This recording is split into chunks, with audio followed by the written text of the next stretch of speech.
말씀의 실제 6월 29일 토요일 오중 사역 은사의 분명한 목적.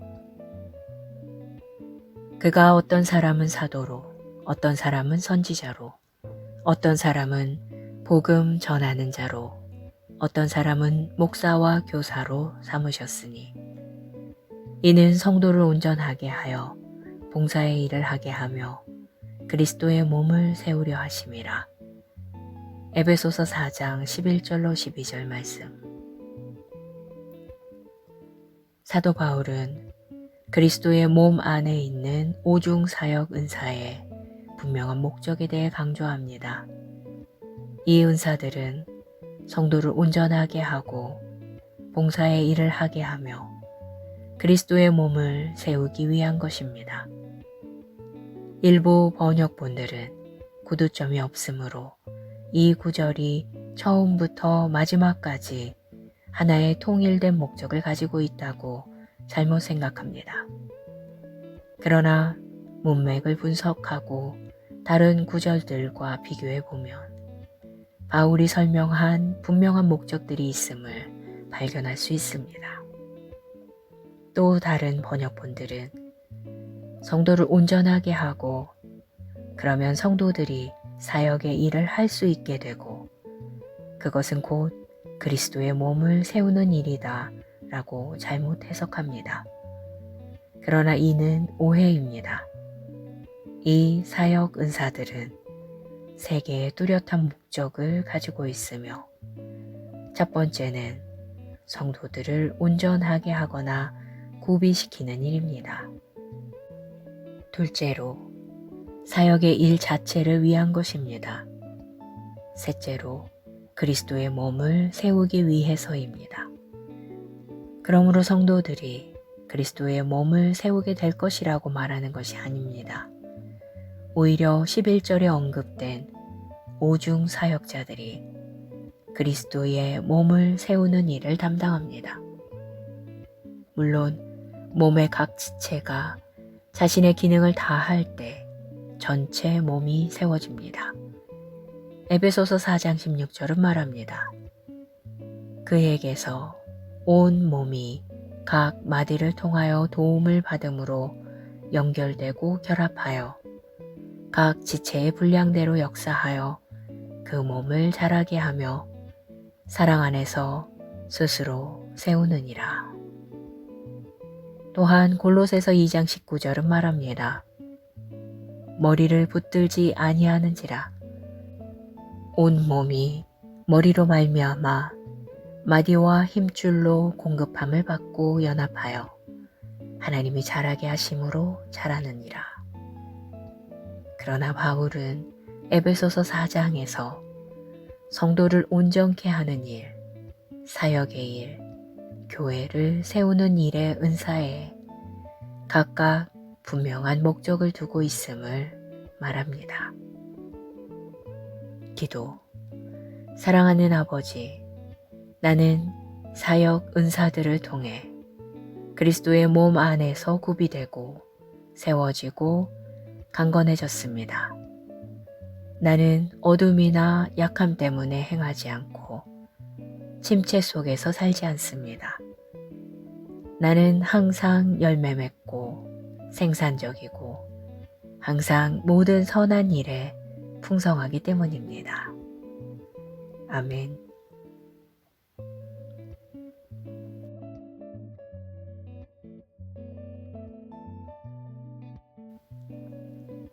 말씀의 실제 6월 29일 토요일 오중 사역 은사의 분명한 목적. 그가 어떤 사람은 사도로, 어떤 사람은 선지자로, 어떤 사람은 복음 전하는 자로, 어떤 사람은 목사와 교사로 삼으셨으니 이는 성도를 온전하게 하여 봉사의 일을 하게 하며 그리스도의 몸을 세우려 하심이라. 에베소서 4장 11절로 12절 말씀. 사도 바울은 그리스도의 몸 안에 있는 오중 사역 은사의 분명한 목적에 대해 강조합니다. 이 은사들은 성도를 온전하게 하고 봉사의 일을 하게 하며 그리스도의 몸을 세우기 위한 것입니다. 일부 번역본들은 구두점이 없으므로 이 구절이 처음부터 마지막까지 하나의 통일된 목적을 가지고 있다고 잘못 생각합니다. 그러나 문맥을 분석하고 다른 구절들과 비교해 보면 바울이 설명한 분명한 목적들이 있음을 발견할 수 있습니다. 또 다른 번역본들은 성도를 온전하게 하고 그러면 성도들이 사역의 일을 할 수 있게 되고 그것은 곧 그리스도의 몸을 세우는 일이다 라고 잘못 해석합니다. 그러나 이는 오해입니다. 이 사역 은사들은 세 개의 뚜렷한 목적을 가지고 있으며 첫 번째는 성도들을 온전하게 하거나 구비시키는 일입니다. 둘째로 사역의 일 자체를 위한 것입니다. 셋째로 그리스도의 몸을 세우기 위해서입니다. 그러므로 성도들이 그리스도의 몸을 세우게 될 것이라고 말하는 것이 아닙니다. 오히려 11절에 언급된 오중 사역자들이 그리스도의 몸을 세우는 일을 담당합니다. 물론 몸의 각 지체가 자신의 기능을 다할 때 전체 몸이 세워집니다. 에베소서 4장 16절은 말합니다. 그에게서 온 몸이 각 마디를 통하여 도움을 받음으로 연결되고 결합하여 각 지체의 분량대로 역사하여 그 몸을 자라게 하며 사랑 안에서 스스로 세우느니라. 또한 골로새서 2장 19절은 말합니다. 머리를 붙들지 아니하는지라. 온 몸이 머리로 말미암아 마디와 힘줄로 공급함을 받고 연합하여 하나님이 자라게 하심으로 자라느니라.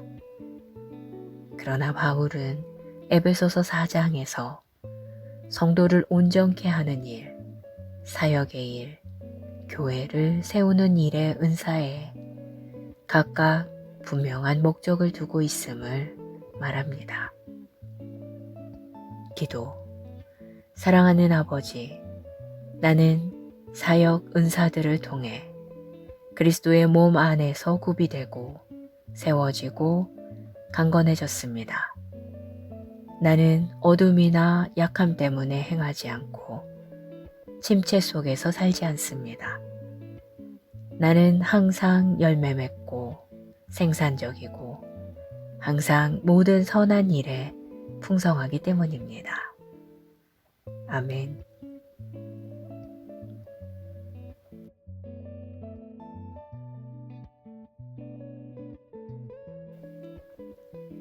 말씀의 실제 6월 29일 토요일 오중 사역 은사의 분명한 목적. 그가 어떤 사람은 사도로, 어떤 사람은 선지자로, 어떤 사람은 복음 전하는 자로, 어떤 사람은 목사와 교사로 삼으셨으니 이는 성도를 온전하게 하여 봉사의 일을 하게 하며 그리스도의 몸을 세우려 하심이라. 에베소서 4장 11절로 12절 말씀. 사도 바울은 그리스도의 몸 안에 있는 오중 사역 은사의 분명한 목적에 대해 강조합니다. 이 은사들은 성도를 온전하게 하고 봉사의 일을 하게 하며 그리스도의 몸을 세우기 위한 것입니다. 일부 번역본들은 구두점이 없으므로 이 구절이 처음부터 마지막까지 하나의 통일된 목적을 가지고 있다고 잘못 생각합니다. 그러나 문맥을 분석하고 다른 구절들과 비교해 보면 바울이 설명한 분명한 목적들이 있음을 발견할 수 있습니다. 또 다른 번역본들은 성도를 온전하게 하고 그러면 성도들이 사역의 일을 할 수 있게 되고 그것은 곧 그리스도의 몸을 세우는 일이다 라고 잘못 해석합니다. 그러나 이는 오해입니다. 이 사역 은사들은 세 개의 뚜렷한 목적을 가지고 있으며 첫 번째는 성도들을 온전하게 하거나 구비시키는 일입니다. 둘째로 사역의 일 자체를 위한 것입니다. 셋째로 그리스도의 몸을 세우기 위해서입니다. 그러므로 성도들이 그리스도의 몸을 세우게 될 것이라고 말하는 것이 아닙니다. 오히려 11절에 언급된 오중 사역자들이 그리스도의 몸을 세우는 일을 담당합니다. 물론 몸의 각 지체가 자신의 기능을 다할 때 전체 몸이 세워집니다. 에베소서 4장 16절은 말합니다. 그에게서 온 몸이 각 마디를 통하여 도움을 받음으로 연결되고 결합하여 각 지체의 분량대로 역사하여 그 몸을 자라게 하며 사랑 안에서 스스로 세우느니라. 또한 골로새서 2장 19절은 말합니다. 머리를 붙들지 아니하는지라. 온 몸이 머리로 말미암아 마디와 힘줄로 공급함을 받고 연합하여 하나님이 자라게 하심으로 자라느니라. 그러나 바울은 에베소서 4장에서 성도를 온전케 하는 일, 사역의 일, 교회를 세우는 일의 은사에 각각 분명한 목적을 두고 있음을 말합니다. 기도. 사랑하는 아버지, 나는 사역 은사들을 통해 그리스도의 몸 안에서 구비되고 세워지고 강건해졌습니다. 나는 어둠이나 약함 때문에 행하지 않고 침체 속에서 살지 않습니다. 나는 항상 열매 맺고 생산적이고 항상 모든 선한 일에 풍성하기 때문입니다. 아멘.